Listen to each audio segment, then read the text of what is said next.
Ahoy there, Captain Benzie here, coming at you with another developer Q&A video for EVE Echoes. For those of you who don't know, each week the developers answer 4 questions that have been posed to them by the community, and then post the responses to that to their social media channels. Now, I don't use Facebook, but I do use Twitter, and I know that not a lot of folks out there necessarily want to be using these social media channels, so I go through these responses each week to keep you guys informed of the changes and to give my opinions on them. If you enjoy this content, I do have an entire playlist for these. I do one every single week. If you've got a particular question you would like to ask the devs and hope to get answered, then do check the description below, because there's a link there to a Google document that you can complete, send that off to the developers. If they respond to your question, not only do you get the answer, not only do you get the glory of being featured in one of my videos, you also get a month of basic Omega, which personally I think is pretty cool.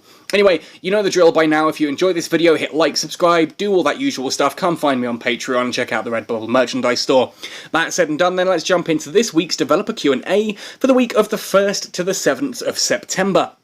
First up, any plans to give the Sovereignty map a new filter option, where you can see if different alliances which belong together can get the same colour?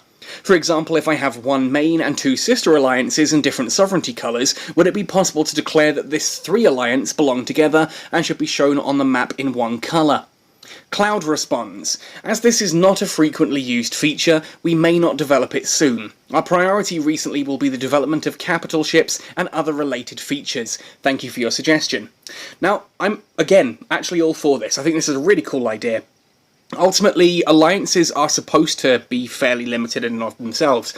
I think ultimately we need to look at things in one of 2 ways. Either we need to make alliances even bigger, like the amount of corps that can fit in them, and that could be done by just flat out buffing them, or by increasing the alliance management skill. I think that could work there, so you could put all of your corporations together under one alliance.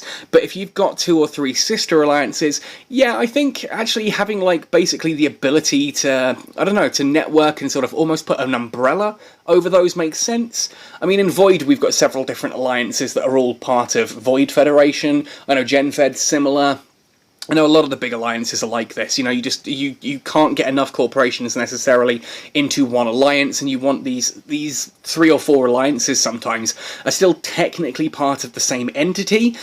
I think there's merit in either way. I think on one hand, by allowing people to condense that all into one singular thing on the map does look cool. On the other hand, it's kind of nice. As an example, with Void and Catskull, we are all part of the same thing, but it's nice to know that we could have essentially one part of Void seeking sovereignty in one region and another part of Void seeking sovereignty in a separate region. It means that the map would still look unified, but you just have to know the sort of the geopolitical status that, for example, Faithabilis and Detorid are, you know, allied together. Yes, Faithabilis may be under one particular alliance and Detorid may be under another, and they'd show up as different colours, but they're technically part of the same alliance. To me, that's workable. I can see this going either way, and I'm not against or for really either. I think it's a cool idea. I do agree with Cloud that it's not a frequently used feature, and it's not something that really should be high up the priority list. What I disagree with still is that the development of capital ships and related features should be a priority, but that's a topic that I'm getting pretty thin on at this point in time. Suffice it to say that I think there are so many other balance issues and just things where we have gaps in content at a lower level. I just think that capitals, as cool as they are, and I'm really glad that people who are excited for capitals are getting to fly the ships they're looking forward to, I just think it's a bit premature to have these in the game. Like, I don't think we need them yet, is what I'm saying. I don't think they fix anything, and they don't really add anything new either, other than bigger ships, but there's not really much content for those bigger ships. Anyway, I said I've already gone at this on length and I don't want to spend it here. Let's move on. Will you please fix the Wargames Rank system? Oh boy, this nugget. Or the way a team wins. I lost 10 games in a row, taking me from 2,000 down to 1650 because of teammates AFK, or killing me instead, or just not paying attention. Please don't punish others for their bad teammates that we won't even get to pick. Now, I'm going to be completely, utterly frank and brutally honest here. I agree with the concept here that yes, it does suck to lose because of random teammates. The trouble is, the other team are all random as well. Yes, I know there are ways you can game the system and you can kind of make it likely that you'll end up on the same team as each other. That said, I think that ultimately this is something that affects everyone, so acting like it's just your team that gets it is a bit disingenuous. That said, I also appreciate that it is frustrating, but there is an absolute element here. I have watched it happen in so many games that use this sort of random teammate queue, that people sit there, they lose 1 or 2 games that are fairly close, and then they start to just get tilted. They get massively tilted and just go off making stupid decisions because they're trying to basically play for the entire team. They're not giving their teammates a chance, and they suddenly get it in their head that they're the only person who understands this game mode, and thus everyone should be listening to them. It's a dangerous situation. I think with faction wargames the way we have it right now, what people need to do is genuinely chill out a little bit. I get it. Once you hit sort of captain rank or whatever it is, the second from top rank, where you get the Sisters of Eve and Mordu's Legion debris, there's some really nice rewards there, and everyone wants to be at that tier. But at the same token, it's not like the game's singling you out specifically to be, crapped on like this. It happens to everyone. Believe me, I've lost 6 or 7 games in a row. I've recognised that I'm tilting and I've taken a break. I've seen other people do it. It happens to all of us. I think it's tempting just to sit there and think, right, I really want these Sisters of Eve rewards. I need to get all the way up to the top so I can get these debris. And so you kind of feel that every loss is pushing you away. I think it's more important to look at it as just having fun. And I think there are ways that we can fix that, definitely. And as Tailless Fox here says, who is in charge of all this, we'll bring the self-made team feature into the game soon. A team consisting of trusted friends will surely stabilise your win rate. Now, there's a bit of a meme in that one. I talked about this before, that yeah, it's going to be interesting watching people go from I'm only losing because of my teammates to I'm only losing because the other team was so much better than us. And there's this wonderful thing in all forms of competitive gaming where we like to externalise the blame. If there's a team aspect to something, it's always everyone else's fault. And I think it's just, you've got to be aware of that. Be careful of falling into that trap. I'm not saying that whoever asked this question is falling into that trap, by the way. I get the frustration. I really, really do. I've done it myself. I think that there's a mindset there that needs dealing with as well, and I just wanted to spend a moment talking about that. Now, interestingly, I think the self-made team feature should, go a long way towards this. I just think that if you were to go into a self-made team version, there should also be there should be advantages and disadvantages of the different modes. Obviously, having a fully pre-made team means you're less likely to, struggle against other pre-mades. I do think that matchmaking needs to be carefully considered, that it desperately tries to get you to teams of the same number. So if you've got 5 people in your team queuing up, that you get grouped with another 5 and you go up against 2 teams of 5, not, oh, I've got a team of 5 and you've got a team of 5, let's put them together against a team of 10. That doesn't really work. There's a lot of unfairness inherent in that. So the system and the gate entry has to be quite specific on that. But I do think we could also look at perhaps the standard mode being a little less punishing. Like, it should be a 2 steps forward, 1 step back approach. Like, winning a game takes you so far up, but losing a game only takes you a little bit of that back. Just to help people get to those top tiers. I do, however, also think that those top tiers should have resets. Whether that's just a gradual slide down, like you lose so many points per day, or at the end of every month it resets, or it resets with every Concord pass, or something like that. Because what we're seeing right now is a lot of people grind all the way up to that top tier where they can get the Sisters of Eden and Mordu's Legion faction debris, I'll get my words out, and then they basically just kind of sit there and do a couple of games here and there just to generate some points, but other than that, it's kind of, you just sit there. Yes, there is the fact that you're going to need to generate LP points, but once you've done the basic sort of missions, the ones where it's like kill X ships or assist with so many haulers and things like that, a lot of those people then tend to stop because they would rather not risk sliding down. I think it's important to keep people engaged with this kind of content, and I hope that the suggestions I've made there do kind of make sense. Anyway, let's move on. Question 3. Hello! I'd like to know when can we expect more cosmic anomaly variants. For now, we have small, medium, and large for normal anomalies, and Scout, Inquisitor, Dead Spaces for special. When are you guys planning to add more? Now, I'll be honest, I've read this ahead of time, and I wholeheartedly agree with Nero here. Currently, we don't have a plan to add new anomaly variants. The main reason for that is we don't have ready modules or items in our hands to release these new anomalies, so if we do add new variants, they would only differ from the current ones in the amount of bounty or the number of items. And I really get that. Like, the first thing that was going through my mind when I read this question ahead of time was, when are you guys planning to add more? Why do you want more? Like, genuinely, I'm not trying to be disingenuous there. What is the reason? Why do you want more types of anomaly? Because right now, anomalies are warp in, kill wave, wait, kill second wave, wait, kill third wave, loot, move to next area, repeat. That is basically what all anomalies are, whether it's a small, medium, large, Inquisitor, Scout, or Dead Space. The only thing that differs is the loot and the amount of ships. That's literally it. I would rather see things like actual encounters being overhauled, so that one, you have, I've talked about this before, like in EVE Online there are missions where, for example,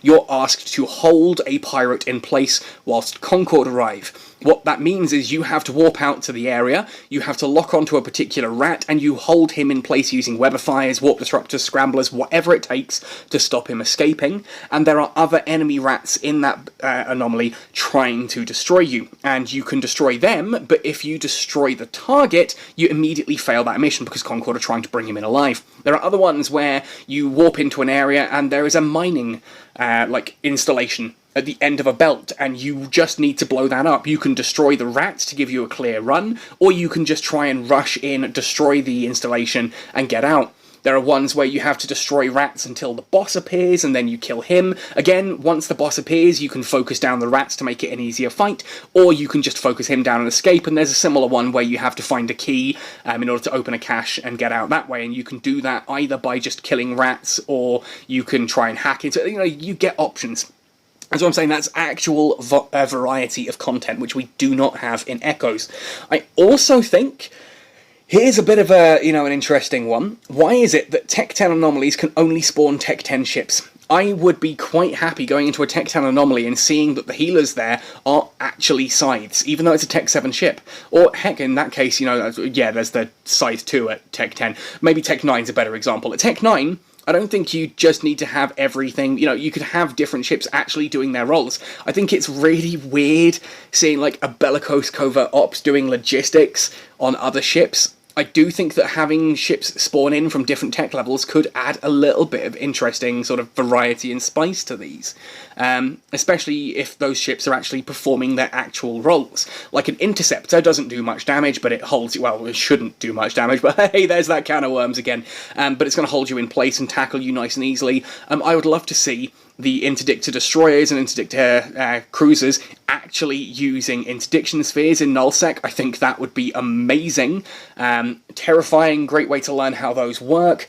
I just think that fleets and ships should actually operate more like fleets and ships, and that's to me a better way of adding new exciting content than just going, oh, here's a new type of anomaly. Well, we've got Scouts, we've got Inquisitors, so we've got, I don't know, what would you call the other one? Pick another name and add an anomaly, and oh, this one gets some of the Scout loot and some of the Inquisitor loot, and it's like, oh, isn't that so exciting? I get where you're coming from. That idea of wanting more content, more variety to the game, absolutely. I'm all behind it. I wish we had more mission variety. I wish that anomalies and the fleets in them were a bit more varied as well. But I don't think just adding a new type of anomaly really fixes that. It was cool seeing Nihilist Dead Spaces be a thing, because they were a brand new type of anomaly that had new loot and a new environment to them. But I don't think you can just keep doing that with new stuff. What, Nihilist Inquisitor? Nihilist Scout? It's basically a Scout or an Inquisitor that just happens to be in the Nihilist backdrop. It's not exciting to me, and I kind of agree with Nero here. Absolutely, I don't see the reason to add new anomalies until we get new loot, but perhaps you could spice things up in other ways. Finally then, can we have the ability to create custom routes by setting custom waypoints and be able to save them like bookmarks? Hang on, did I just say routes?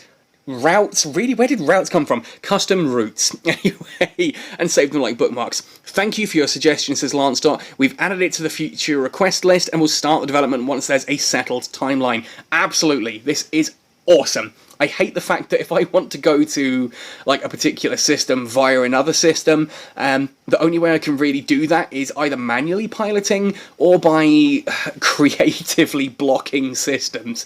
For example, if I want to travel from, say, Innsmouth up to Highsec, but I don't want to do it via Enrail and Conora, if I want to go via Karbi or Sendaya, I kind of have to either set Karbi or Sendaya as my route and then change it once I hit there.